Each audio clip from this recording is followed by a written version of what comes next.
Boa tarde, meus caros. Estão me ouvindo? Estamos sim. Pronto. Então, vamos. Deixa eu ver, começar por onde? Vamos resolver a prova, né? Tirar alguma dúvida ou outra aí que possa ter ficado. Então, vamos lá. Deixa eu tirar isso daqui. Vamos te mostrar a tela. Peraí, a tela que eu quero não é essa, né? Deixa eu mudar a tela aqui.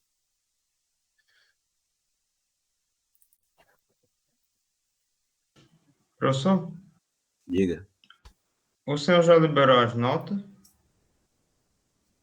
Já, todo mundo. Não, todo mundo recebe por e-mail a nota da prova objetiva, discursiva não.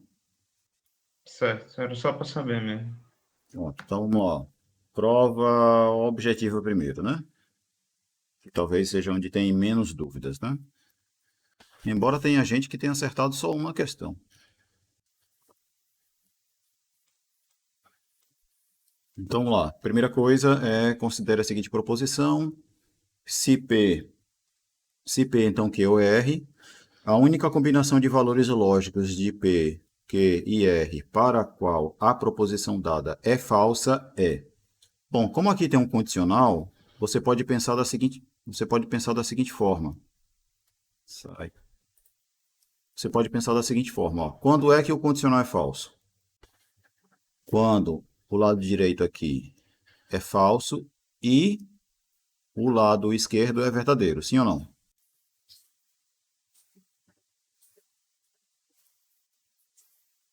Sim ou não?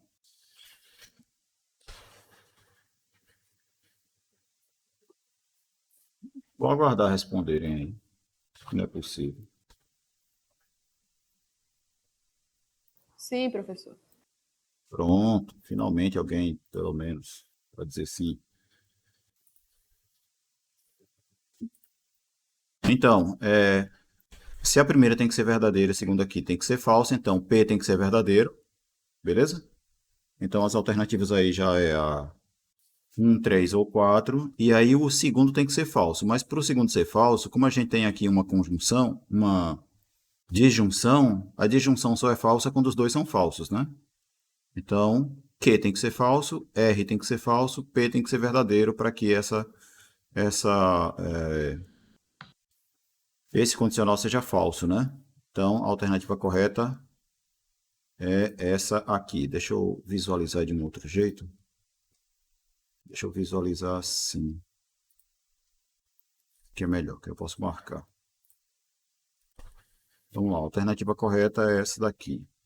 Ai. Bom, tá aqui, né? O tracinho indicando. Beleza? Bom, enfim. Considere agora a seguinte proposição. P ou não Q, se somente se R. Então, a única combinação de valores lógicos possíveis de P, Q e R para a qual a proposição dada é falsa é. Aqui a gente tem uma situação em que existiriam duas respostas possíveis para isso daqui ser falso, certo? Porque para um bicondicional ser falso, basta que os valores lógicos das duas proposições dadas sejam diferentes, tá certo? Agora, dentre as opções em que isso daqui é falso, uma delas é uma dessas quatro aqui, certo? Então vamos lá. Ó. A primeira coisa que a gente poderia ter é R falso com o lado de cá verdadeiro, né? Sim ou não? Se o R for falso e o lado de cá for verdadeiro, o bicondicional é falso, concordam? Sim, professor. E aí, para o lado de cá, o lado esquerdo ser verdadeiro, bastaria eu ter ou P verdadeiro ou não Q verdadeiro. E não Q ser verdadeiro significaria Q ser falso. Certo? Então, se eu tiver uma alternativa com P verdadeiro, Q falso e R falso, por exemplo, certo? Isso tornaria a proposição falsa. Ou se eu tivesse P falso, Q falso e R falso, também teria esse tipo de coisa, certo? Sim ou não? Sim, professor. Então vamos olhar para a primeira, para essa última aqui, ó, que é a única alternativa em que o R é falso, né? Se R for falso, então o lado de cá tem que ser verdadeiro. Então eu tenho que ter P verdadeiro ou não Q verdadeiro, ou seja, P verdadeiro com Q falsa, né? Se eu tiver esse caso, o bicondicional é verdadeiro. E é o caso dessa última questão, né? Desse último item. Sim ou não? E aí por que que os outros itens não são? Por que que os outros itens não pode ser? Porque se o R for verdadeiro, que é o caso dos outros itens aqui, né? Se R for verdadeiro, o lado de cá tem que ser falso. Para o lado de cá ser falso, eu tenho que ter P falso e não Q falso. Mas para não Q ser falso, Q tem que ser verdadeiro, né? Sim ou não? Então, eu tenho que ter P falso. Aí o P está aqui falso nesse primeiro item. E o Q teria que ser verdadeiro, porque aí o Q sendo verdadeiro, não Q seria falso, e, portanto, não P ou não Q, P ou não Q seria falso com R verdadeiro. E aí, ok, né? Então, realmente é só o primeiro, o último item, verdadeiro. Beleza? Se um conjunto A não é subconjunto de B, podemos afirmar que. Aí aqui decorre da definição de ser subconjunto e de coisas que eu já comentei na aula, né? Quando você diz que um conjunto não é subconjunto de outro, é porque nesse conjunto A tem que existir pelo menos um elemento que não está em B. Sim ou não? E aí, portanto, a alternativa correta vai ser qual? O último item. Beleza? O último. Certo, professor. Que mais? Se A é um conjunto que tem três elementos e B é um conjunto que tem dois elementos, então o conjunto das partes de A cartesiano B tem. Aí um monte de gente errou essa daí, mas vê só. Se A tem três elementos e B tem dois elementos, o produto cartesiano tem quantos elementos? Seis. 6. Eu acho que sim. Se o A cartesiano B tem seis elementos, o conjunto das partes vai ter quanto? Lembram que é quantos elementos tem um conjunto das partes? Se um conjunto A tem n elementos, o conjunto das partes tem 2 elevado a n elementos, né? Sim ou não? Sim, professor. Então, como o conjunto das partes é das partes do produto cartesiano, e o produto cartesiano tem 6 elementos, então o conjunto das partes vai ter 2 elevado a sexta. Beleza? Que é 64. Várias pessoas indicaram 32 como resposta, mas não é isso não. Certo? Beleza? Certo, professor. Pronto, é 64 a alternativa correta. Que mais? Quantas relações binárias existem sobre um conjunto A, sabendo que ele tem três elementos? O que é uma relação binária em um conjunto? É um subconjunto do produto cartesiano de A por ele mesmo, sim ou não? Sim, professor. Beleza? Então, saber quantas relações binárias existem nesse conjunto equivale a determinar quantos elementos existem no conjunto das partes, né? Porque o conjunto das partes não é justamente, aliás, das partes de A cartesiano A, né? Porque o conjunto das partes de A cartesiano A não é justamente o conjunto de todos os subconjuntos de A cartesiano A?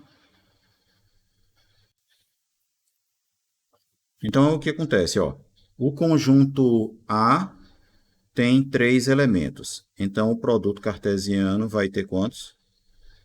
9 elementos. 9. Então, o conjunto das partes de A cartesiano A vai ter 2 elevado à nona, que vai ser 512. Beleza? O que corresponde ao segundo item aqui. Certo? Então, vamos lá. Próxima questão. Sabendo que os conjuntos A e B são disjuntos e a união é igual a isso daqui. Eita. Deixa eu tirar isso aqui. E sabendo que a união é igual ao conjunto com os elementos A, B, C e D. Primeiro, o que significa os conjuntos serem disjuntos? Que a interseção é vazia. Certo? E aí o que a gente sabe ainda mais aqui, ó? No produto cartesiano de A por B, o par ordenado AC e o par ordenado DB pertencem a esse produto cartesiano. Então, significa que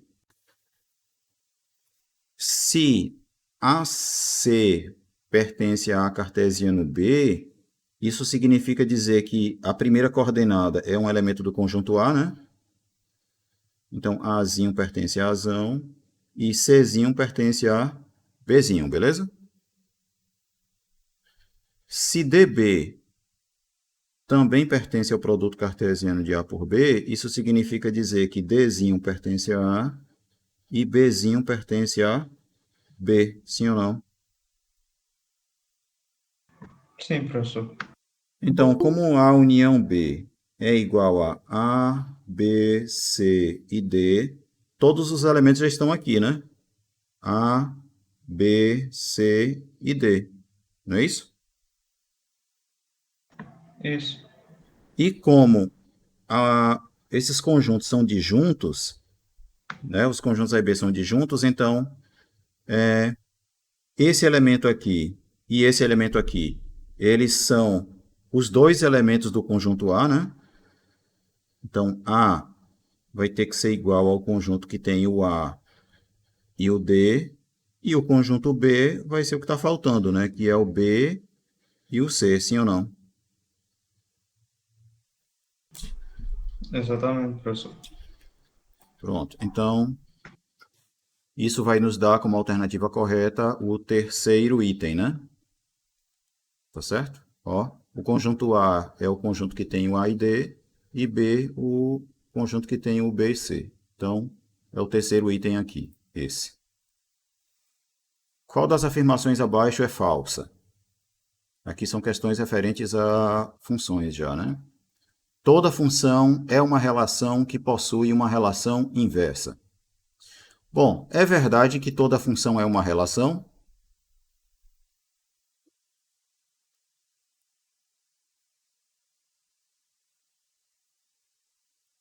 Sim ou não? Professor, Toda, pode repetir que eu me perdi? toda função é uma relação? Sim, E toda relação tem relação inversa? tem. Então, é verdade que toda função é uma relação que possui relação inversa. Note que não está sendo dito aí que toda função é uma relação que possui função inversa. Não é isso. Tá certo? Então, Ah, entendi. esse primeiro item ele é verdadeiro. E outra coisa também, não é verdade que toda relação é uma função, mas toda função é uma relação sim. Beleza? Isso tem Certo. que ficar claro. Então, a resposta correta aqui é a primeira. Beleza? E, inclusive, aqui está marcado. Ué, ui, rapaz.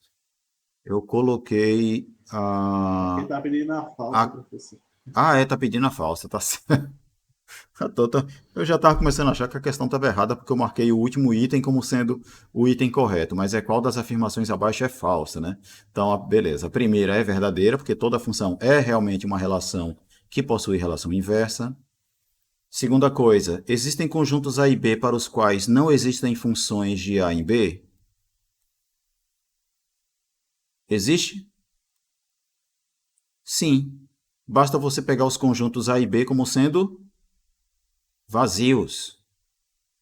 do conjunto vazio nele mesmo não existe função. Beleza? Então, sim, existem conjuntos A e B para os quais não existem funções de A e B. Basta você pegar os conjuntos A e B como sendo iguais ao conjunto vazio. Então, essa segunda afirmação ela é verdadeira. Terceira afirmação. Para todo elemento y da imagem de uma função f, para todo elemento y da imagem da função f, existe ao menos um elemento x do domínio, cadê que não está aparecendo o resto? Do domínio de f, tal que f de x igual a y. Esse daqui é falso, né? Ih, rapaz, isso aqui é falso também. Porque essa daqui seria a definição de uma função sobrejetiva, né?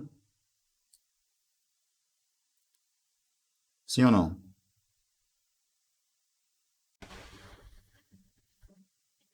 Não é? Quando todo elemento da imagem é Ah, tá. Não, esse item aqui ainda é falso mesmo. Porque é... Ah, não, mas eu estou dizendo que f é uma função, né? Putz, então ele é um item falso mesmo. Porque isso só é verdade se a função f fosse sobrejetiva. E, então Verdade. quem marcou esse segundo item, para quem marcou esse segundo item aqui, eu vou ter que dar o ponto também, né? Porque ele de fato é falso. É que eu deveria ter escrito aqui, ó, relação f. Porque qual era a minha ideia? Putz, agora que eu vi. Qual era a minha ideia? Você pode ter uma relação que é sobrejetiva, mas ela pode não ser função, né? Certo? Tá, mas enfim, aqui foi mal elaborado esse terceiro item aqui. Depois eu vou fazer uma revisão na nota. Quem marcou esse terceiro item aqui, eu vou ter que dar a pontuação. Beleza? Ele também é falso. Falso no sentido de que, como a gente não sabe se a função f é sobrejetiva ou não, então eu não posso dizer que isso aqui é verdadeiro, certo? Isso aqui só é verdadeiro se f for sobrejetiva. Compreendido? Certo. Acho E que a outra inclusive foi coisa, uma das questões que apareceu errada para mim.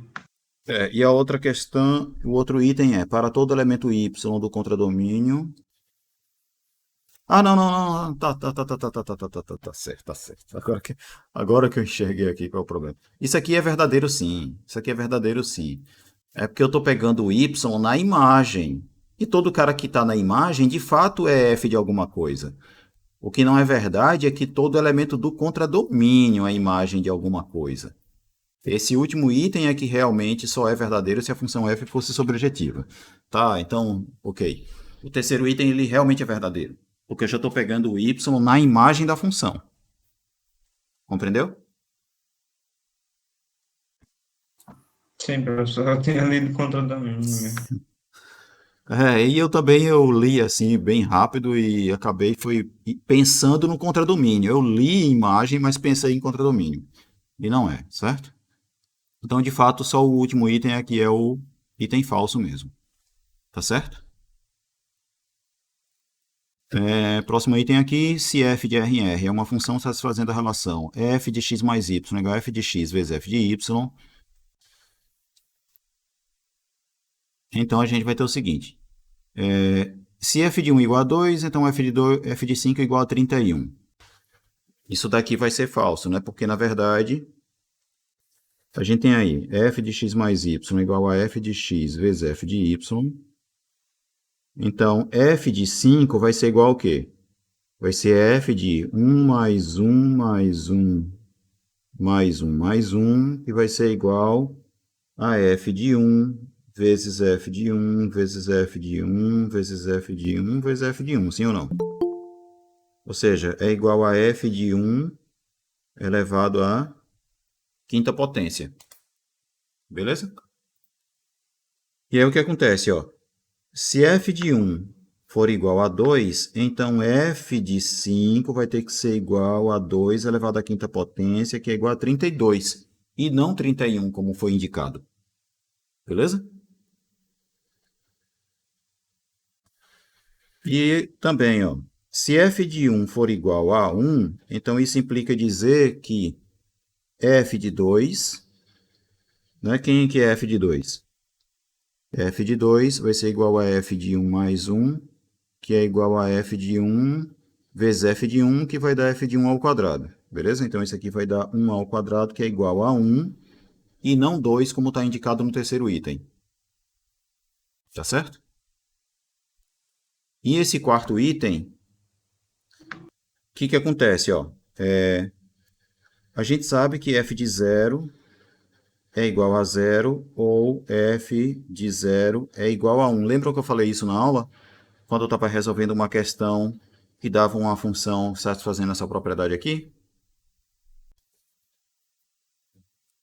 Porque o que acontece? Ó, f de 0 é a mesma coisa que f de 0 mais 0, que é igual a f de 0 elevado ao quadrado, certo? Então, f de 0 tem que ser igual a 0 ou f de 0 tem que ser igual a 1. Se f de 0 for igual a 0, então se f de 0 for igual a 0, então isso significaria dizer que f de x, que é igual a f de x mais 0, seria igual a f de x vezes f de 0, que é igual a 0 para todo x, certo?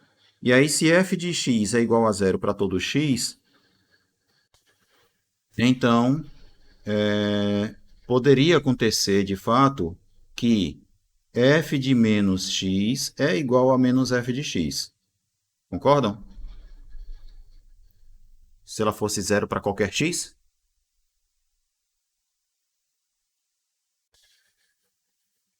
Sim ou não? Professor, posso explicar de novo? Então, ó,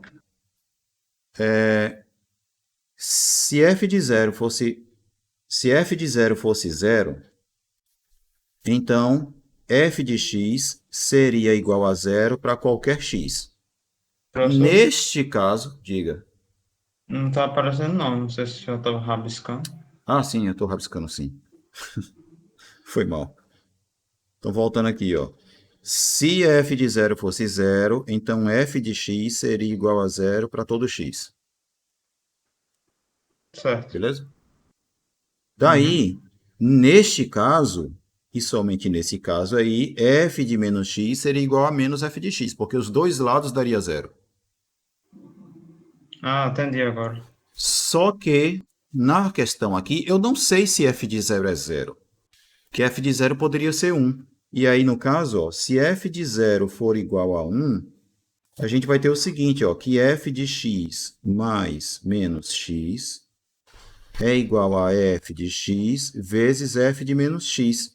Só que f de 0 é igual a 1, né? Então, isso daqui é igual a f de 0, que é igual a 1. Então, f de x vezes f de menos x é igual a 1. Conclusão. F de menos x, na verdade, é igual a 1 dividido por f de x. E não o que está indicado na questão. Compreendido? Então, esse último item Sim. ele vai ser falso, porque é aquele caso, né? Não necessariamente ele é verdadeiro, porque isso depende, né? Se f de 0 for 0, beleza. Mas se f de 0 não for 0, ele vai ter que ser 1. E se f de 0 for igual a 1, essa igualdade aí não ocorre. Compreendido? Então, só por eliminação, a gente já sabe que é o primeiro item. Beleza? Só por eliminação. Mas o primeiro item a gente pode provar que é verdadeiro também. Porque qual é a ideia? Ó?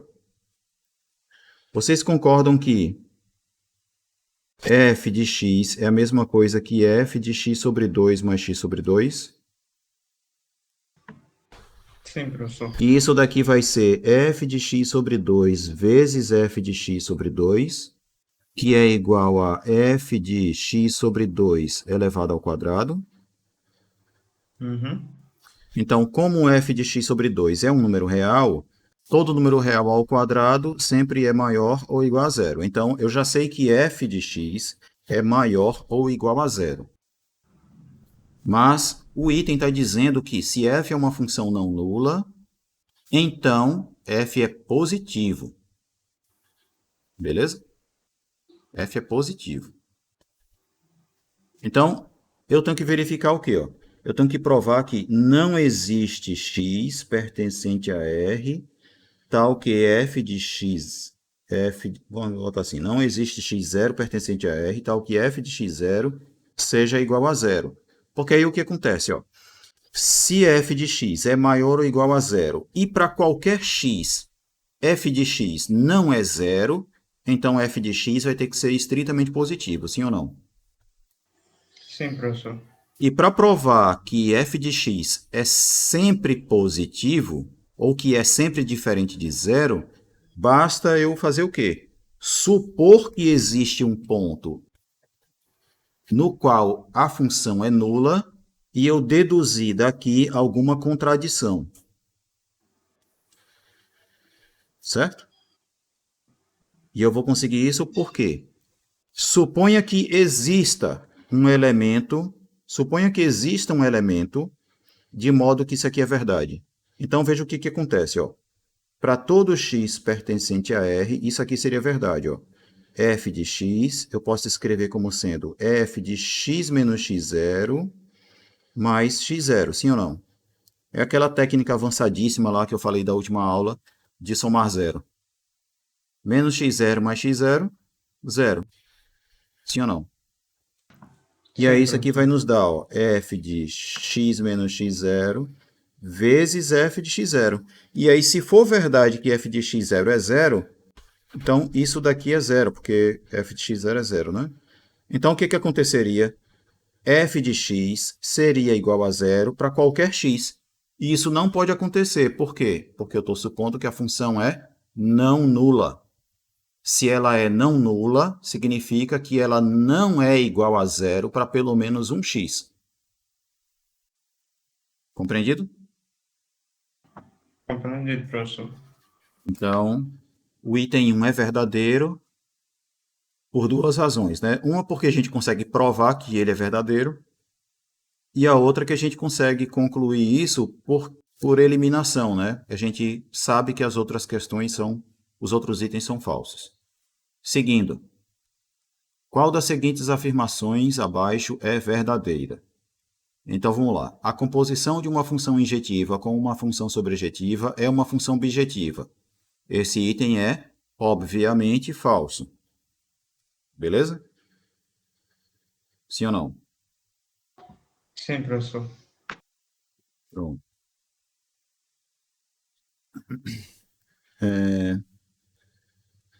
Se, se a composição de duas funções, se a composição de duas funções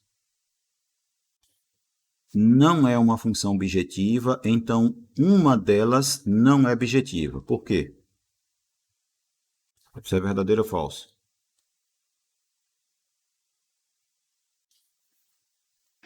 Acho que seria verdadeiro. Porque Isso é aí é uma. verdadeiro. Isso é verdadeiro, porque ó, a gente já mostrou o seguinte, ó. Se f e g são bijetivas, então a composição é bijetiva. Sim ou não?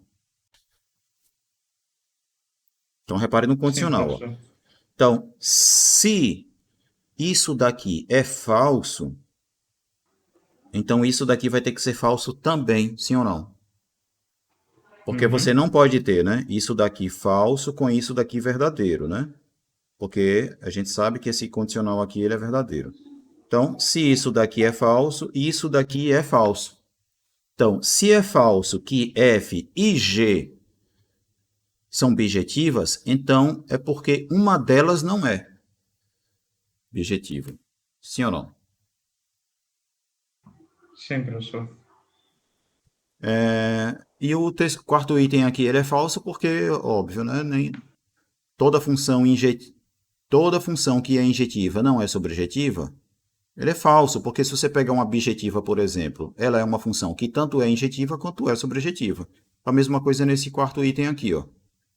Toda função que é sobrejetiva não é injetiva? Não, porque você tem as bijetivas, certo? Toda função bijetiva é uma função que é sobrejetiva e injetiva.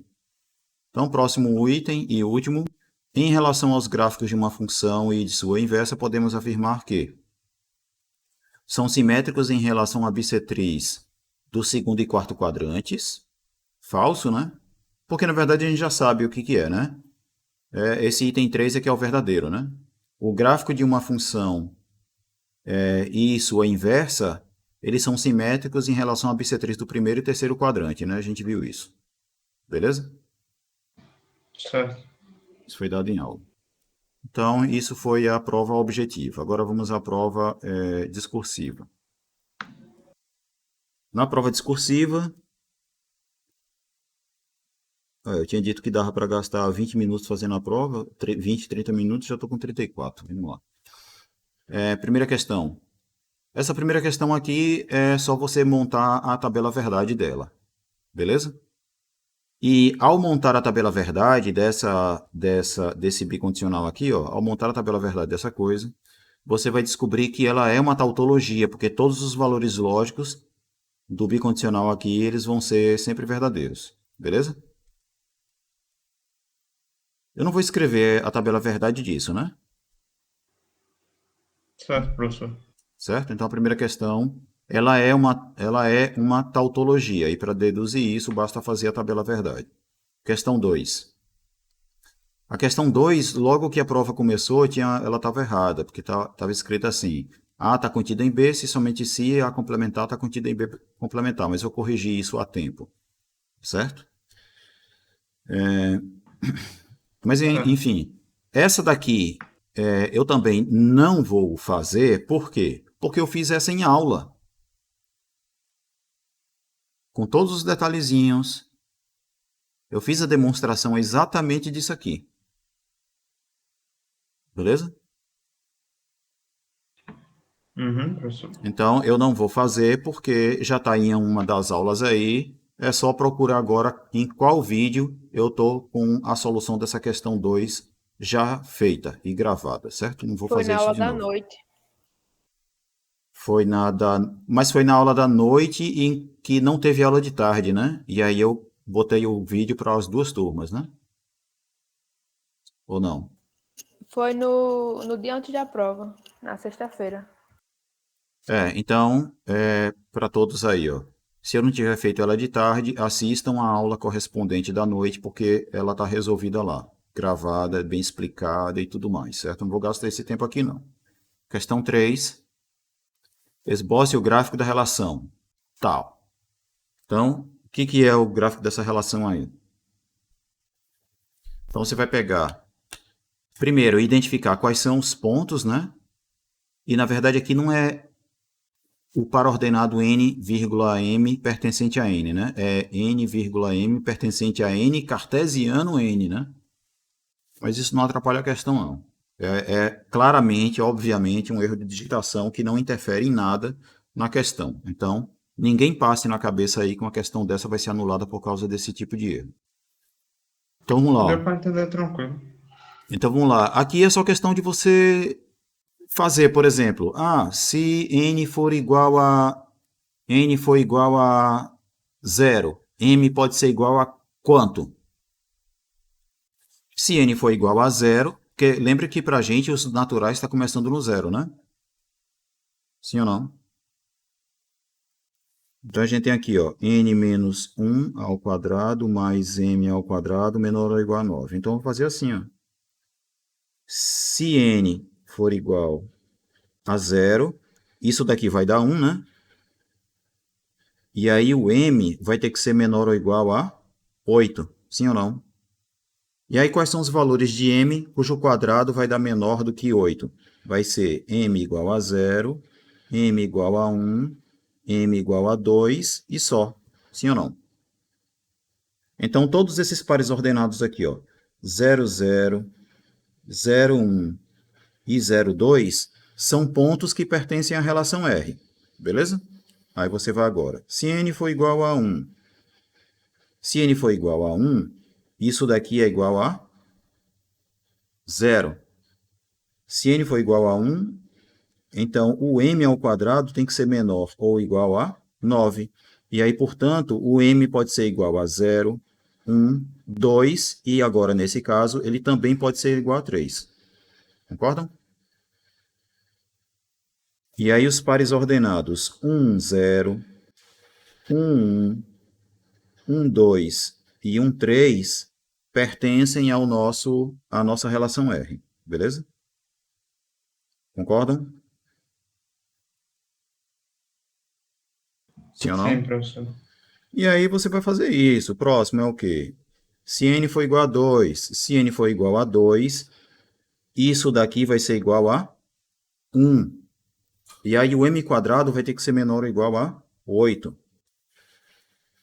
Se m ao quadrado é menor ou igual a 8, então o valor de m é qualquer um desses três aqui também. E aí quais são os pares ordenados? Vai ser o 2, 0, o 2, 1 e o 2, 2. Professor, por que tem que ser menor ou igual a 8? Porque se n for igual a 2, isso daqui não vai dar 1. Então, 1 mais m ao quadrado tem que ser menor ou igual a 9. Conclusão, m ao Ah, tá quadrado bom. menor ou igual a 8. Beleza? Beleza. Então, o que mais? O n pode ser 3? Se n for igual a 3, se n for igual a 3, esse carinha aqui vai dar o quê? Vai dar 2 ao quadrado, que é 4, né? Sim ou não? Aí eu vou ter 4 mais m ao quadrado menor ou igual a 9. Então, o m ao quadrado vai ter que ser menor ou igual a 5. Concorda? E se m for menor ou igual a 5, se m ao quadrado for menor ou igual a 5, então quais são os valores de m que a gente pode ter? Vamos lá. Se n for igual a 3, então m ao quadrado tem que ser menor ou igual a 5. Isso implica dizer que m pode ser 0, 1 ou 2. E aí, portanto, os pares 3, 0, 3, 1 e 3, 2 também pertencem à nossa relação R. Finalmente, se n for igual a 4, se n for igual a 4, o que a gente teria? Isso daqui daria 3 ao quadrado, que é 9, né? Concorda? E aí, Sim. 9 mais m ao quadrado tem que ser menor ou igual a 9. Conclusão, m ao quadrado tem que ser igual a 0. E, portanto, m tem que ser 0. Não é isso? Então, qual é o único par ordenado que a gente vai ter aqui? Vai ser o 4, 0 também, né? Então, agora é só você montar no plano cartesiano e marcar todos esses pontos aqui, ó. Marcar esses pontos, marcar esses pontos, marcar esses aqui e esse ponto aqui. E aí você vai ter o gráfico da relação R, beleza? E aí como é que você obtém o gráfico da função, o gráfico da relação inversa? Basta lembrar que na relação inversa, os pares ordenados que vão aparecer, quais são? São todos os que estão aqui, só que com as coordenadas trocadas. Beleza? Sim ou não? Sim, professor. E aí é só fazer o desenho, né, o gráfico da relação inversa. Então, é isso o que a gente tem nessa questão 3. Beleza? Questão 4. Seja A o conjunto com os elementos 1, 2, 3, 4, certo? Dê dois exemplos de funções f de A em A que sejam iguais às suas respectivas inversas. Aí, como aqui é questão de dar exemplo, né? Aí tem muitas soluções diferentes, algumas pessoas indicaram isso, mas a gente poderia ter, por exemplo,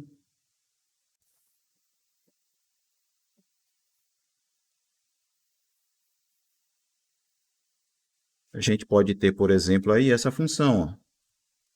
A função identidade. Concordam que a função identidade é de tal forma que ela é igual à sua inversa? Porque o que está por trás de uma função ser igual à sua inversa? Significa dizer que se eu fizer a composta de f com ela mesma, o resultado é identidade, sim ou não?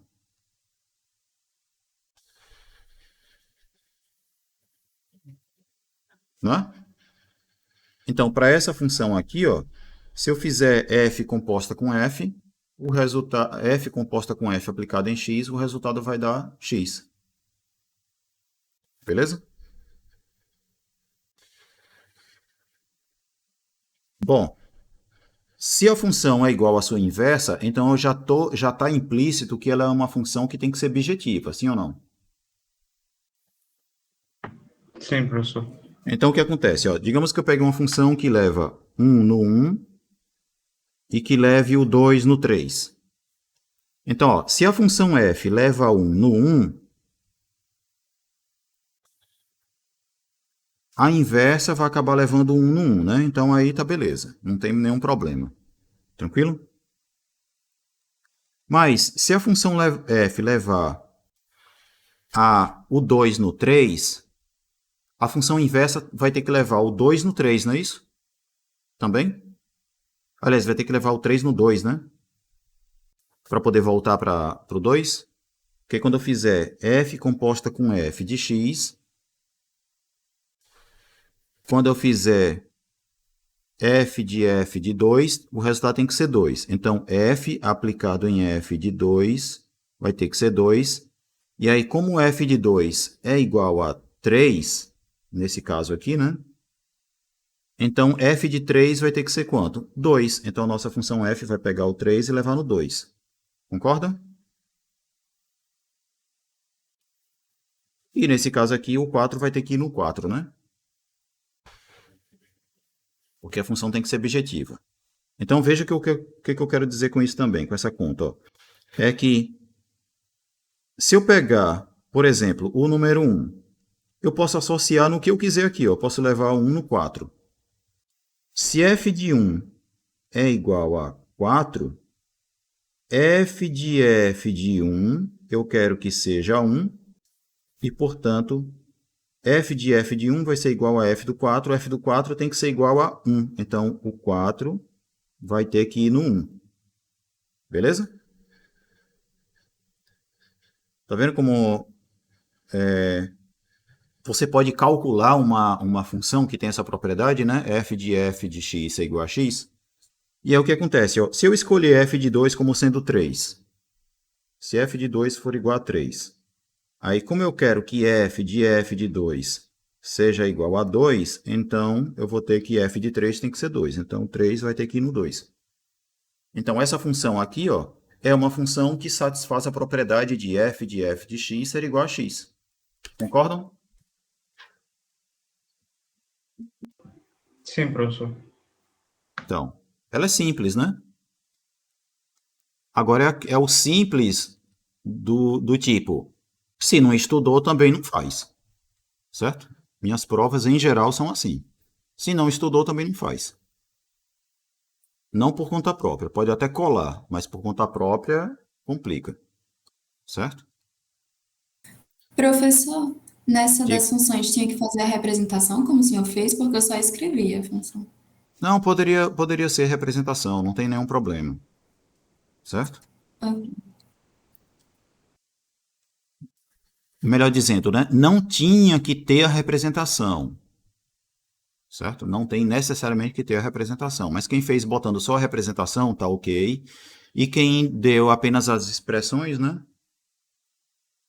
Se tiver certo, claro, né? Também não tem problema. Por exemplo, f de 1 igual a 1, f de 2 igual a 2, f de 3 igual a 3, f de 4 igual a 4. Quem escreveu isso, por exemplo, já tem um exemplo, né? Note que na questão eu pedi 2 exemplos. Por que eu pedi 2 exemplos? Porque eu já sabia que vários poderiam pegar a função identidade como exemplo, porque é a mais óbvia, né? Por isso que eu pedi 2 exemplos. E um monte de gente, inclusive, chutou não, né? Indicou a função identidade como sendo um dos 2 exemplos. Concordam aí? Eu não sou besta, não. Eu pedi 2 porque identidade já seria um deles, né? Para algumas pessoas. Então, questão 5. E aí, a questão 5, o que é que vocês acham? Foi a mais difícil da prova ou não? Foi a mais fácil?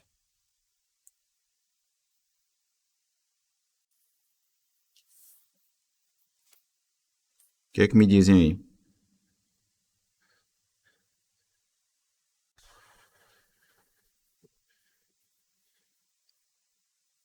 que é que vocês acharam dessa quinta questão? Prefiro não afirmar nada, mas Não.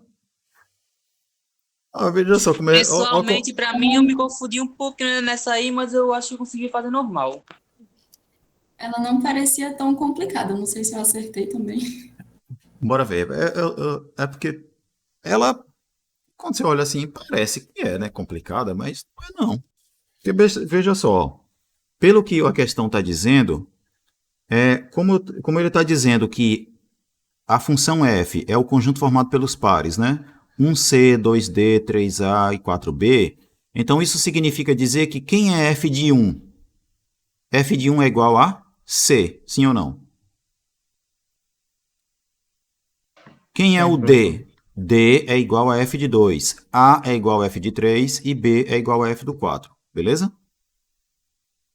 E aí, na composição, está dizendo lá, ó, a composição de G com F é igual a 1 quadrado, 2x, 3 triângulo, 4 bola, beleza? Então, na composição, a gente sabe o quê? Ó?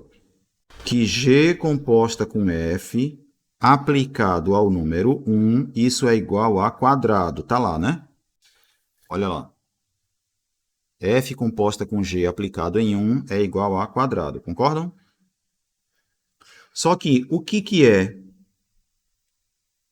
G composta com F aplicado no 1? É igual a G de F de 1, sim ou não? E F de 1 é igual ao quê? Aí volta lá na questão, F de 1 é igual a C. Então, isso daqui é igual a G de C. Então, a minha função G, ela tem que ser uma função de modo que G de C tem que ser igual a quadrado, beleza? Então, eu já tenho esse par aqui, ó. C quadrado, ele pertence à função G. Aí vamos à próxima. Ele está dizendo também, ó, G composta, G composta com F aplicado no 2 é igual a x, né? Então, G composta com F de 2 é igual a x. Então, se eu coloco 2 aqui, G composta com F aplicado em 2 vai ser igual a G de F de 2, e F de 2 é igual a... Quem é F de 2? F de 2 é igual a D, não é isso? Então, isso aqui vai dar G de D. Então, eu já sei quanto vale a minha função G no ponto D. Então, aqui vai ficar dx. Sim ou não?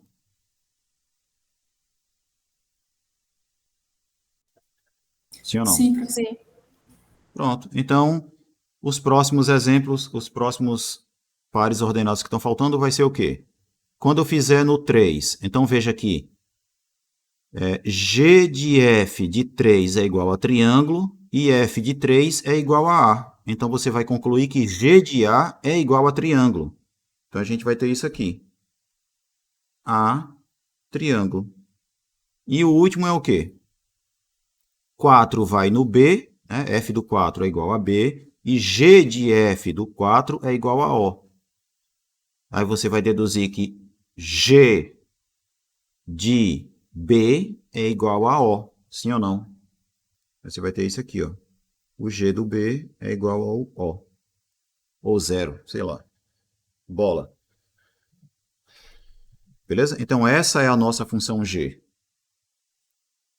Tranquilo? Então, questão 5, ele pede, né? Determine uma função G de modo que G composta com F é igual a isso daqui. Quem é a nossa função? É essa aqui. Né? Se você quiser colocar na ordem alfabética, né, pela primeira coordenada, você poderia escrever assim, né? G é igual a triângulo, B, bola, C, quadrado e D, x. Sim ou não? Não é isso? Isso. Né? E para quem gosta de videogame, ó, eu botei aqui triângulo, bola, quadrado e X, porque são os nomes dos botões do PlayStation, né? Do controle do PlayStation. Enfim, então, prova bem simples, sim ou não? Eu não achei, não. Mas olhando agora pelas soluções, ela era simples, né? Deveria ter sido uma prova bem simples, não? E ela cobra exatamente somente coisas que eu dei, né? Em aula, né? Inclusive tem até questão que eu resolvi em aula, né? Que foi essa questão 2, mas que tem feito no livro, eu acho, inclusive. Então compreenderam aí a prova, né? Alguém ficou com alguma dúvida referente à prova?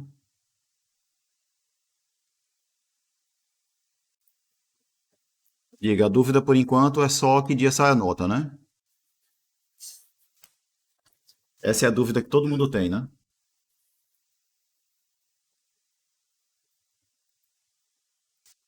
Então pronto.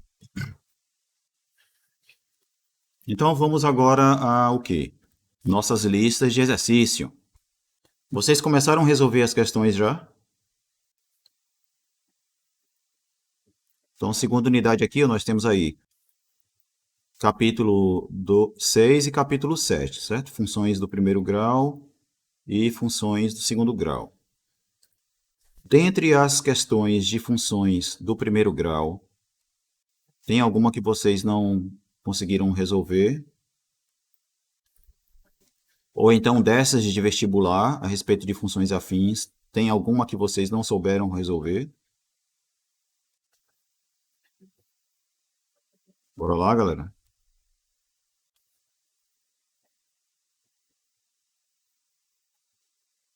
Ó, tem uma que eu acho legal aqui, que é esse item, ó. Essa TA93. TA93 que é, com base nesse gráfico, você determinar qual é a alternativa correta. Beleza? Desculpem aí o espirro. Então, ó, com base nesse gráfico, veja o seguinte, ó, como o gráfico é uma reta que está descendo, então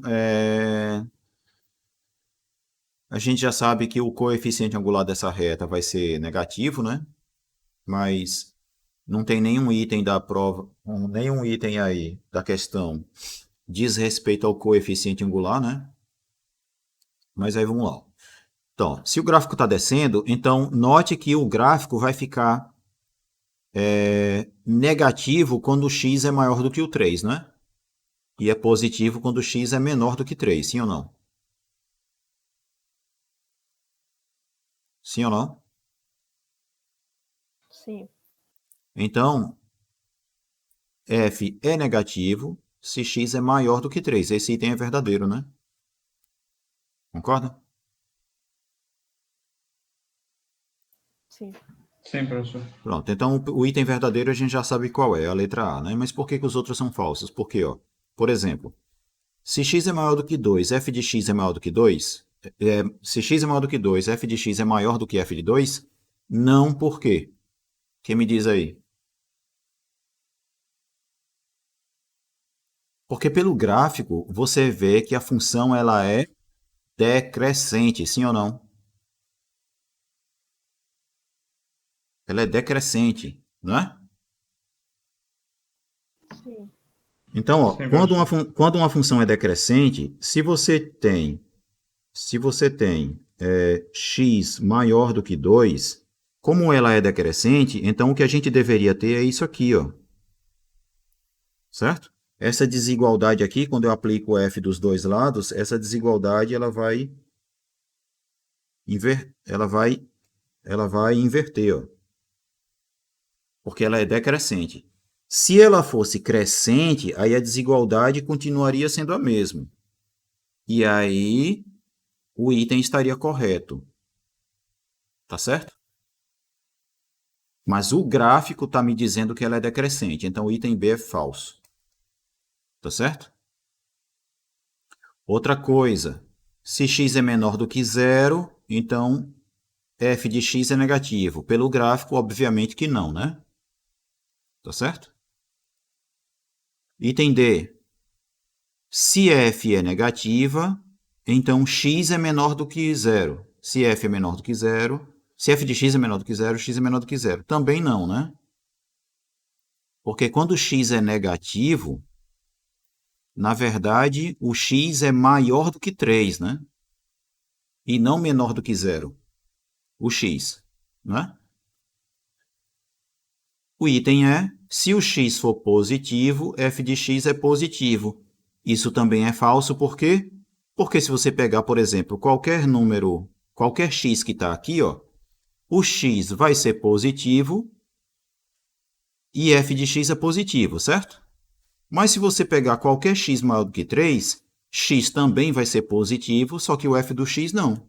Concordam? Então a letra E também é falsa. Conclusão é que o item A é o único item verdadeiro, né? Tá beleza? Então vejam que é uma questão bem simples, né? Mas que requer interpretação de gráfico, né? Da função afim. Tá certo?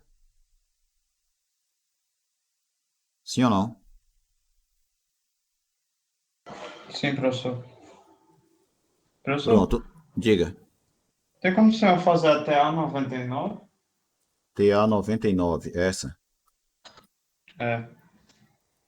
TA 99. Então, essa daqui basta você concluir a seguinte coisa. Ó. Primeiro, vamos determinar quais são os valores de x para os quais isso aqui é verdade. Certo? Certo. Quais são esses pontos? Então, vamos lá. Ó. 3x mais 2, eu quero que seja menor do que 7 menos 2x.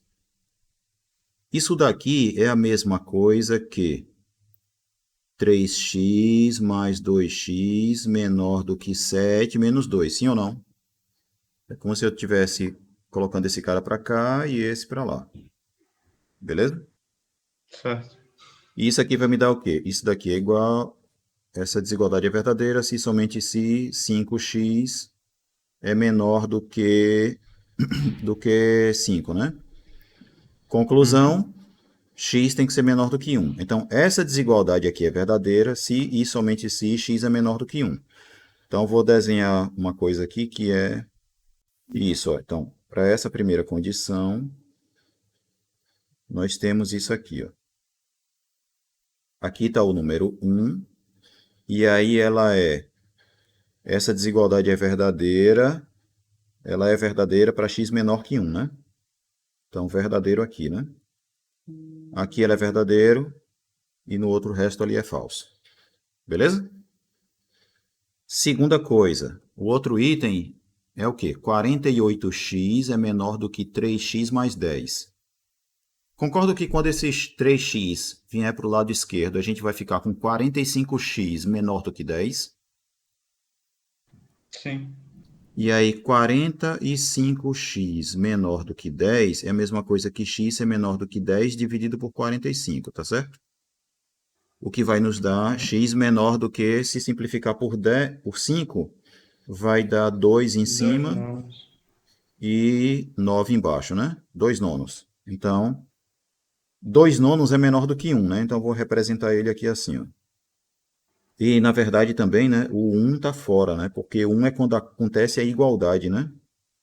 E o 2 nonos é quando ocorre a igualdade, né? Então, vou botar uma bolinha aberta aqui, ó, para indicar que ele não pertence, né? Então, o que acontece? A segunda desigualdade, 48x menor do que 3x mais 10, ela vai ser verdadeira se o x for menor do que 2 nonos. Então, ela vai ser verdadeira aqui, né? Tranquilo? Sim, professor. Vamos à terceira. Na terceira aí a gente tem 11 menos 2 vezes x menos 3 maior do que 1 menos 3 vezes x menos 5. Então, vamos resolver isso logo, que é o quê? Então, 11 menos 2 vezes x menos 3, eu quero que seja maior do que 1 menos 3 vezes x menos 5. Isso daqui é a mesma coisa que 11 menos 2x mais 6, né? Que é menos 2 vezes menos 3 vai dar 6. E aqui eu tenho 1 menos 3x mais 15, né? Que é o menos 3 multiplicado por menos 5. Beleza? Isso aqui vai nos dar o quê? 11 com 6 vai dar 17, menos 2x maior do que 15, mais 1 vai dar 16, 16 menos 3x. Sim ou não? Sim, professor. E isso daqui é equivalente ao que agora? Aí vamos lá, vamos trazer esse cara para cá e levar esse para lá. Como é que vai ficar? Vou ficar com 3x menos 2x maior do que 16 menos 17. Isso é equivalente ao quê? X, né?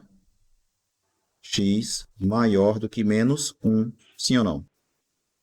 Então, essa desigualdade aqui ela é verdadeira se x for maior que menos 1. Então, terceira desigualdade. Menos 1 é menor do que 2 nonos, né? Então, eu vou representar ele aqui assim. Ó. Digamos que aqui é o menos 1. Onde é que a desigualdade é verdadeira? A desigualdade é verdadeira para x maior que menos 1, né? Então, é essa parte aqui toda. Ó. Concorda? E o que é que você quer resolver agora? Você quer determinar o conjunto dos x para os quais as três coisas são verdadeiras simultaneamente, sim ou não? Sim, professor. Então eu quero, ó, 1 interseção com 2, interseção com 3. Como é que eu vou fazer essa interseção aí? Eu vou traçar um segmento aqui, e aí eu vou traçar aqui, ó, o 1 no menos 1, né? Tá aqui o menos 1. Vou passar um pontilhado aqui, ó, pelo 2 nonos.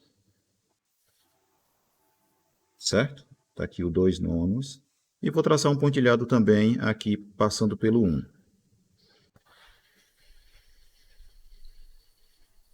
Beleza? Aí você tem que observar o seguinte, ó.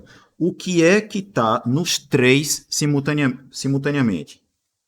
Esse pedaço aqui e esse tá ok, né? Mas esse pedaço aqui não. Concorda? Sim, Então não professor. existe nenhum x que esteja nesses três pedaços aqui simultaneamente. A mesma coisa nesse outro pedaço que vai estar aqui, ó. Porque você pode até ter x tanto nesse pedaço quanto nesse pedaço, mas não tem nesse, né? Os valores de x para os quais as três coisas são verdadeiras são os pedaços que estão aqui, ó. Ou seja, é tudo aquilo que está nesse intervalo aqui, de menos 1 até 2 nonos. Concorda? Sim. Então, esse é o conjunto solução desse sistema. Porque quando a gente fala em sistema, eu estou em busca de pontos de valores de x para os quais as três desigualdades ou três equações, não importa o que seja, as três coisas têm que ser verdadeiras ao mesmo tempo. Para essas três desigualdades serem verdadeiras simultaneamente, então você precisa ter o x maior que menos 1 e menor do que 2 nonos. Beleza? Então, o conjunto solução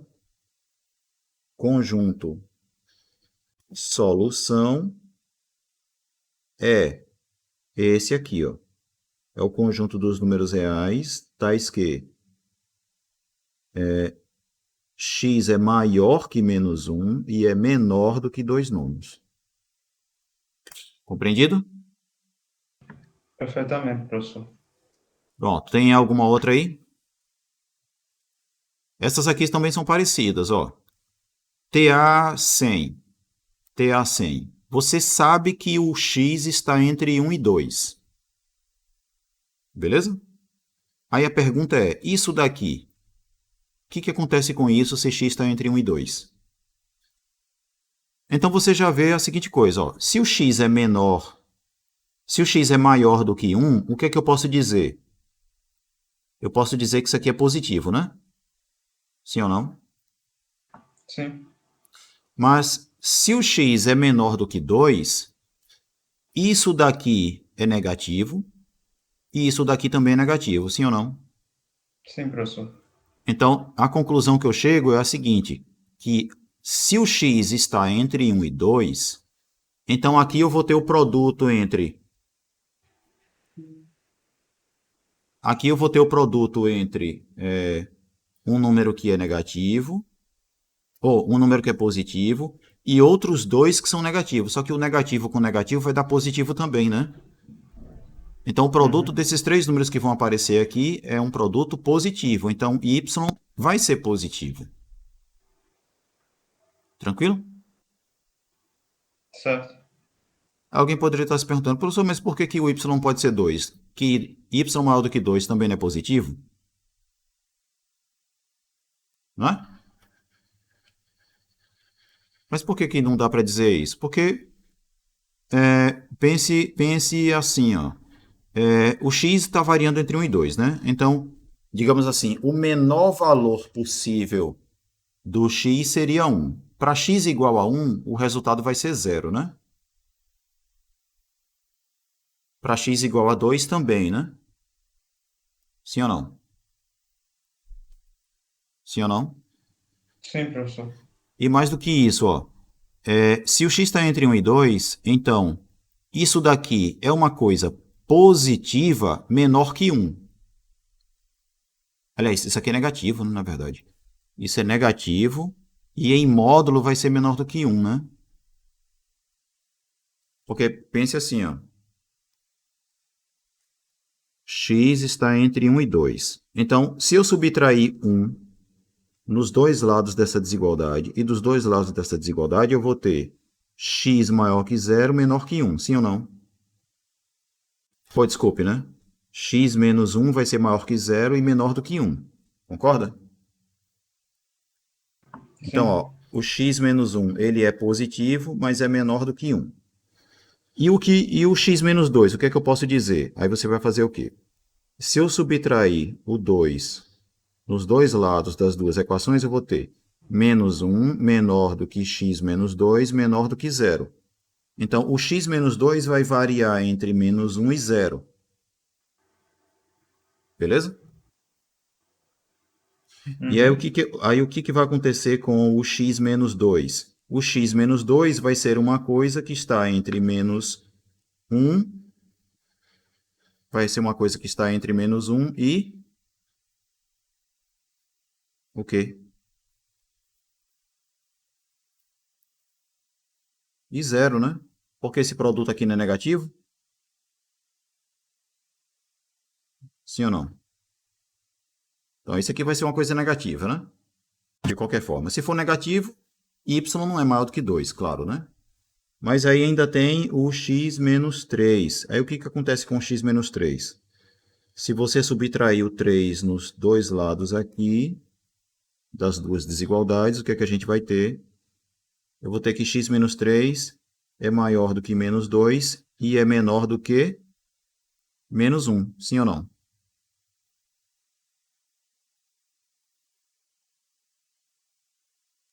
Sim ou não? Sim, professor. Daí o que que acontece? Ó, se eu multiplicar os dois lados dessa desigualdade aqui por x menos 1 vezes x menos 2, o que que acontece? A gente sabe que isso aqui é negativo, né? Se isso daí é negativo, quando eu multiplicar os dois lados dessa desigualdade aqui, a desigualdade vai inverter, né? Então, eu vou ter menos 2 vezes x menos 1 vezes x menos 2 maior do que x menos 1, x menos 2, x menos 3, e isso maior do que x menos 1, x menos 2, né? E esse daqui é o nosso y, né? Tá certo? Certo. Então, ó, o nosso y ele vai ter que ser menor do que essa coisa aqui que a gente sabe que é positiva, porque aqui é negativo, isso daqui é negativo, negativo com negativo dá positivo, né? Beleza? E mais do que isso, a gente sabe que esse produto aqui, ó, ele é uma coisa que é menor do que... Aliás, esse termo aqui ele é um cara que é menor do que 1.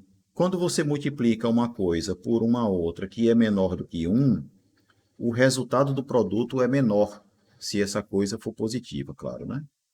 E é o caso aqui, ó, menos 2 vezes x menos 2, esse produto aqui, ele é positivo.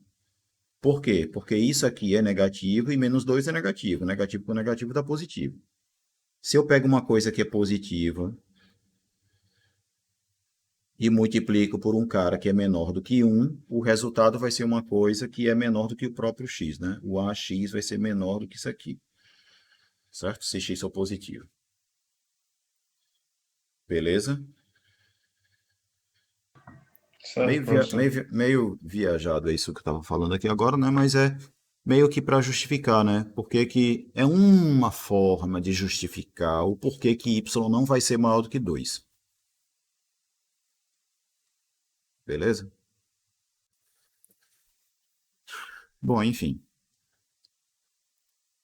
Essa desigualdade aqui, como é que a gente resolve? Aí aqui você só tem que ver a seguinte coisa, ó.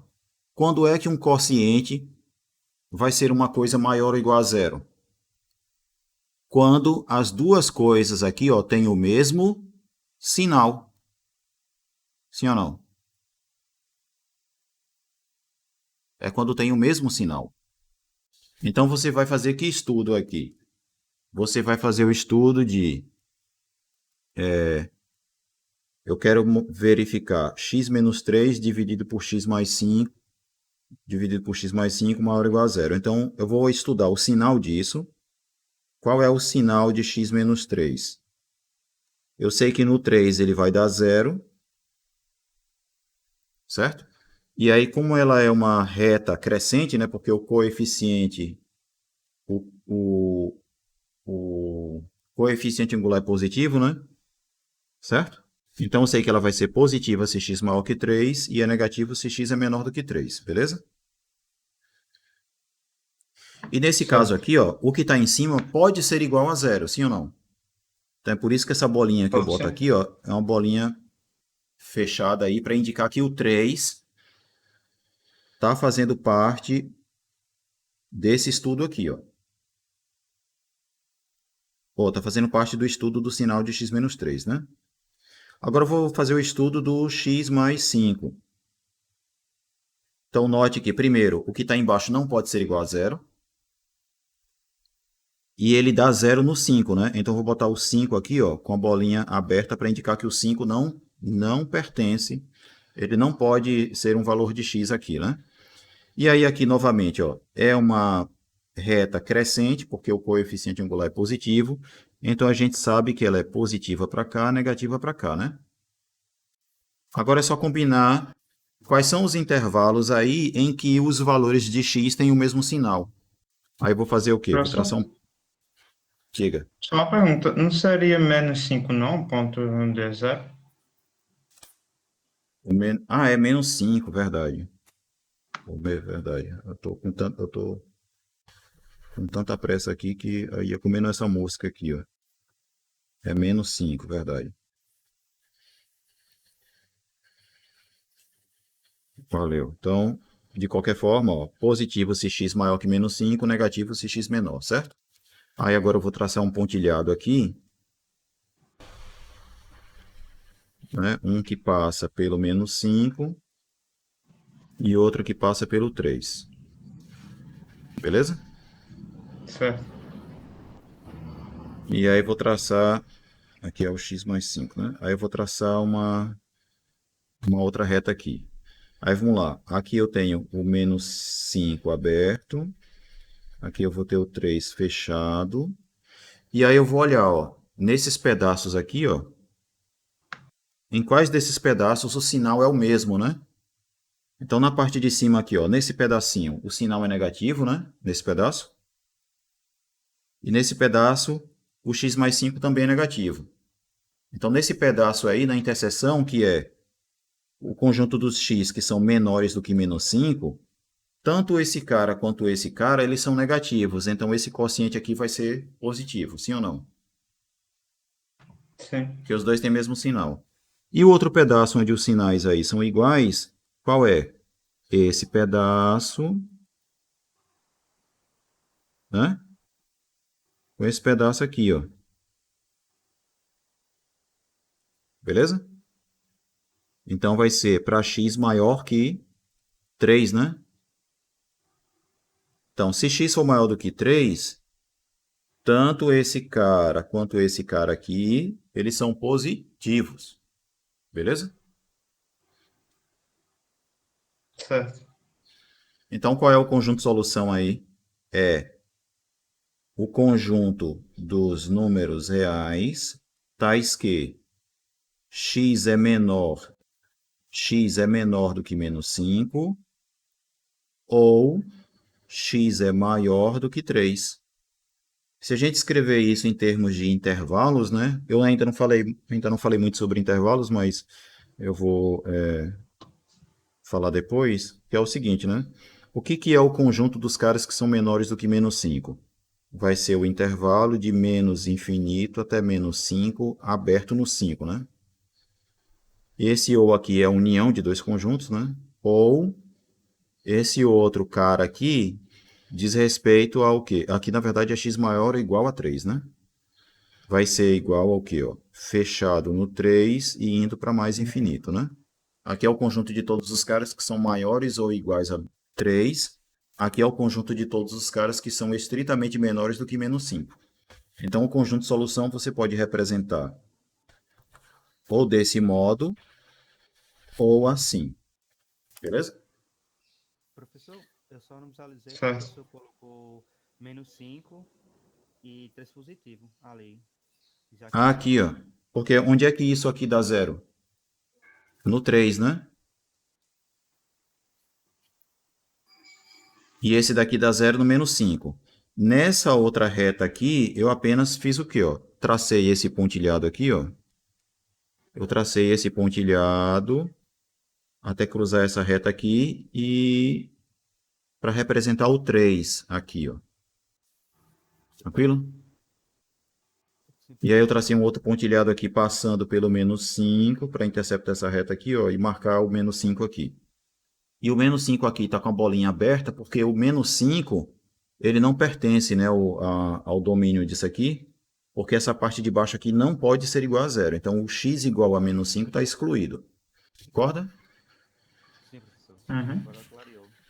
Clareou agora, né? Então, agora é só questão de a gente ver qual desses intervalos indicados aí, na questão TA 111, é o que a gente obteve. E, no caso É aqui, o a zero. letra C.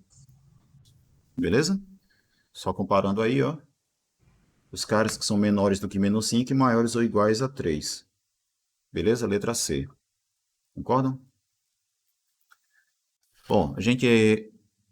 com relação a funções afins, então eu vou esperar que vocês façam um exercício para tirar dúvida, certo? Eu vou passar aqui para o capítulo de funções quadráticas, porque nós temos uma série de exercícios aí que são bem interessantes, importantes. Inclusive na parte de questões de vestibular, eu vou deixar para fazer essas aqui depois, certo? Depois que vocês fizerem essas questões e tiverem dúvidas, aí eu volto nessa lista aqui. Beleza? Eu quero comentar algumas questões que tem do livro e que dizem respeito a funções quadráticas. A menos que alguém já tenha alguma dúvida aí com relação a essas questões aqui. Alguém tem? Se Ainda tiver, não fiz, se não. tiver, indica aí. Deixa eu procurar umas questões aqui de funções quadráticas, porque tem umas questões bem interessantes. Então, função quadrática. Deixa eu ver quais eu marquei aqui, né? De função quadrática eu tenho a A177, página 127A.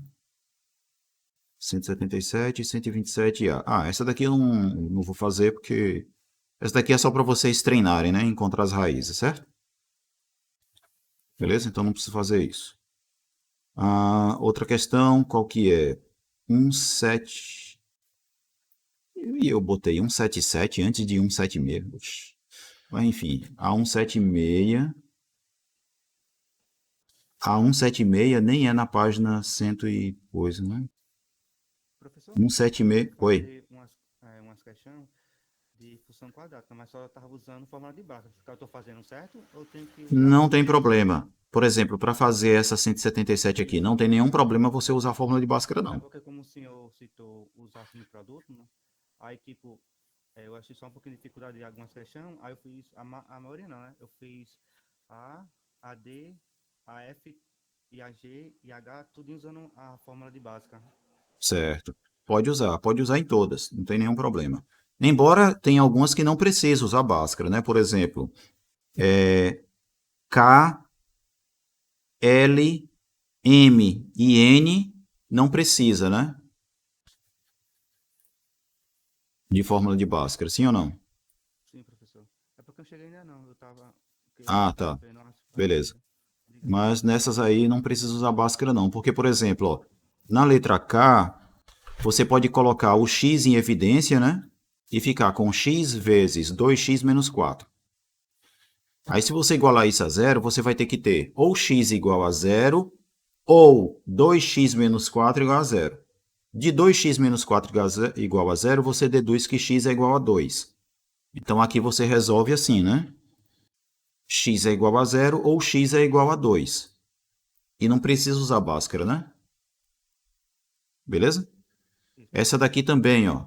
Se você igualar isso aqui a zero, você vai ter 3x ao quadrado igual a 6. Tá certo?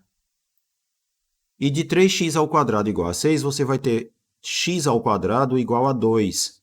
Se x ao quadrado é igual a 2, então x é igual a mais ou menos a raiz de 2. Então, mais uma vez, você não precisa usar a fórmula de Bhaskara para essa daqui. Essa daqui também não precisa, e inclusive essa daqui nem tem raiz, né? Porque 4x ao quadrado é um número positivo, somado com 3 vai ser positivo para qualquer x, sim ou não? Então, essa daqui, por exemplo, ó, nunca vai dar zero. Então, as raízes não existem. Raízes reais para essa daqui não existem, certo? E esse daqui é x igual a zero e só, sem o Bhaskara. Então, voltando aqui agora, vamos à questão 176. Agora eu me lembrei por que eu botei essa questão aqui. Então, questão 176 pede que você determine uma função quadrática de modo que f de menos 1 seja igual a menos 4, f de 1 seja igual a 2 e f de 2 seja igual a menos 1. Como é que a gente faz isso? Então, eu vou pegar aqui, ó, uma função quadrática é f de x igual a x ao quadrado mais bx mais c. E aí, o que é que eu tenho? Ele está dizendo que f de menos 1 é igual a menos 4, certo? Então, vamos escrever isso, ó. F de menos 1 igual a menos 4, só que quem é f de menos 1? Quando eu substituir menos 1 aqui, eu vou obter a menos b mais c. Sim ou não?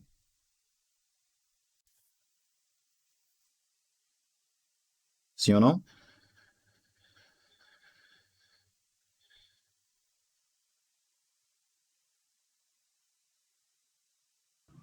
Concorda ou não? Sim, professor. Pronto.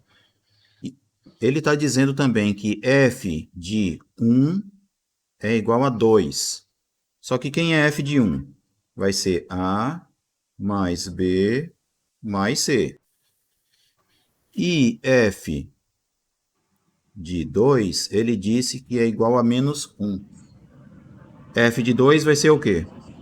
Vai ser 4a, concorda?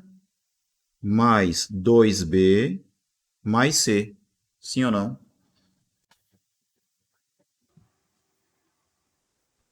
Agora é só uma questão de resolver esse sistema, né? Concorda? Sim, professor. Então, por exemplo, ó, se eu pegar essas duas equações aqui e somar as duas, o que é que eu vou obter? O b vai cancelar com b, e eu vou ter 2a mais 2c igual a menos 2, sim ou não? Porque menos 4 mais 2 vai dar menos 2. Daqui, o que é que eu tenho? Que a mais c é igual a menos 1. Concorda? Sim. Então, a mais c igual a menos 1, né? Outra coisa também, ó, se eu pegar essas mesmas duas equações, se eu fizer a de baixo menos a de cima, o que é que vai acontecer? Se eu pegar de baixo, ó, e subtrair a que está em cima.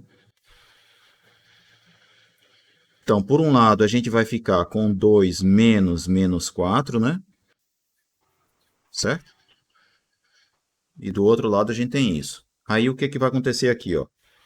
A vai cancelar, sim ou não? E o C também.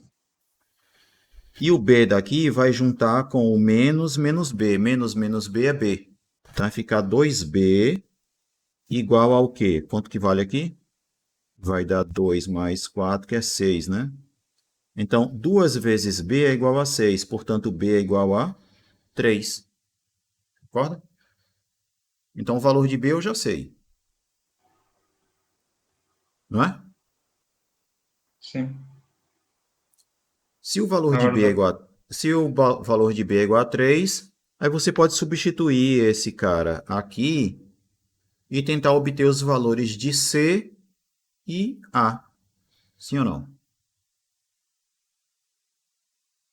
Então, por exemplo, ó, eu vou ter ali a equação A mais menos B, que é menos 3. Então, A menos 3 mais C é igual a menos 4, né? Então, daqui eu tiro o quê? Que A mais C é igual a menos 1. Sim ou não? que eu Ou, já desculpe, aqui é, recebi. desculpe, aqui é menos 4. B eu calculei que é 3, então ficaria menos 3. A menos 3 mais C igual a menos 1, né? Que não quer dizer nada ainda, né? Porque que isso daqui dava menos 1 a gente já tinha deduzido, né? Mas aí vamos lá. Quando substitui aqui, ó, vamos ver o que é que dá. A gente vai ter A mais 3 mais C igual a 2, né? Beleza? Deixa eu limpar isso daqui, porque já está ficando muito sujo aqui. Então, já tenho que B igual a 3, né? Substituindo nessa equação, eu tenho A mais C igual a menos 1 de novo, né? Então, ainda não dá para calcular A e C. Concorda? Mas quando eu substituo nessa outra equação aqui, ó, eu vou ter 4A mais 2 vezes 3 mais C igual a menos 1. Então, eu vou ficar aqui ó, com 4A mais 2 vezes 3, que é 6, mais C, isso é igual a menos 1. Daqui, a gente tira o quê? Que 4A mais C é igual a menos 7. Agora você pega ó, uma dessas duas equações aqui, porque são iguais, né? Pega essa equação e olha com essa daqui. Então, o que é que eu tenho? Eu tenho que os coeficientes A e C, eles satisfazem a essa equação aqui e também esta equação aqui. Concorda? Então, essas duas equações aqui devem ser verdadeiras. Daí, o que que acontece? Ó? Se eu fizer a equação de baixo menos a equação de cima, eu vou cancelar o C, né? É isso? Quando eu fizer a equação de baixo menos a de cima, eu vou ficar com 3A. E do lado de cá eu vou ficar com menos 7 menos menos 1, que é igual a menos 7 mais 1, que é igual a menos 6. Conclusão, 3A igual a menos 6 implica A igual a menos 2. Sim ou não? E se A é igual a menos 2, então menos 2 mais C tem que ser igual a menos 1, né? Por causa dessa equação aqui. E aí o que é que a gente obtém? Que o valor de C é igual a 1. Então, o que que eu calculei? Eu calculei aí que A é igual a menos 2, B é igual a 3 e C é igual a 1. Então, quem é a minha função quadrática? Minha função quadrática é menos 2x ao quadrado mais 3x mais 1. Essa é a função quadrática que satisfaz a essas três condições impostas pelo exercício. Compreendido? Qual é a ideia? A Sim, ideia, ó, professor. é você obter esse sistema aqui e resolver esse sistema. Pronto. Beleza? Se você vai se enrolar na hora de resolver esse sistema, aí é outra questão. Mas é esse o sistema que tem que ser resolvido. Compreendido? Perfeitamente. Pronto. E sabe uma coisa que é legal desse exercício? E é por isso que eu coloquei ele, porque eu queria comentar o seguinte, ó. Se você pegar quaisquer 3 pontos do plano, certo? Que sejam não colineares e as abscissas sejam diferentes, certo? Se as abscissas forem diferentes e eles não são colineares, então existe uma única função quadrática que vai passar por esses 3 pontos aqui. E desculpe que eu não estava mostrando o desenho, não estava fazendo desenho que eu não estava mostrando. Certo? Se você pegar 3 pontos com abscissas distintas e esses pontos não são colineares, então existirá uma única função quadrática que passará pelos 3 pontos. Beleza? Show. Isso daqui é um exercício que eu quero que vocês façam.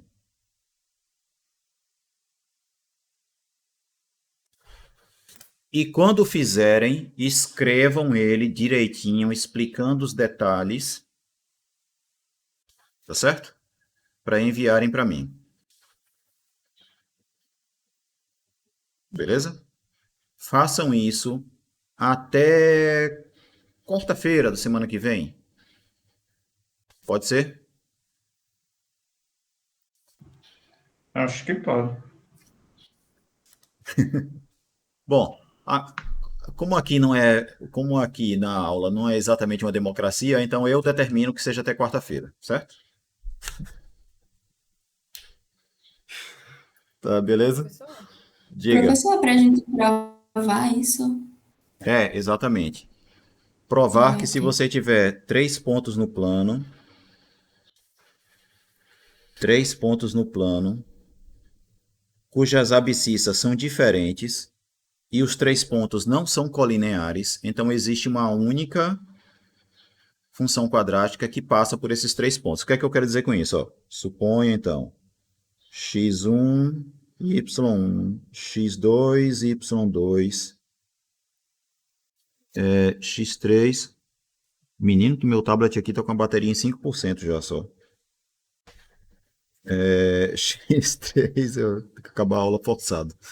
X3, y3, não colineares. Peraí que já sei. Deixa eu ver se o carregador alcança o adaptador aqui.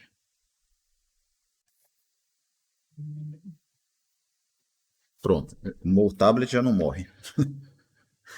Então vamos lá, ó. Esses 3 pontos são não colineares e x1, x2, x3 são distintos.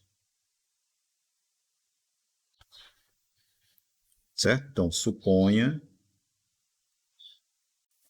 essas coisas aí. Então, prove que existe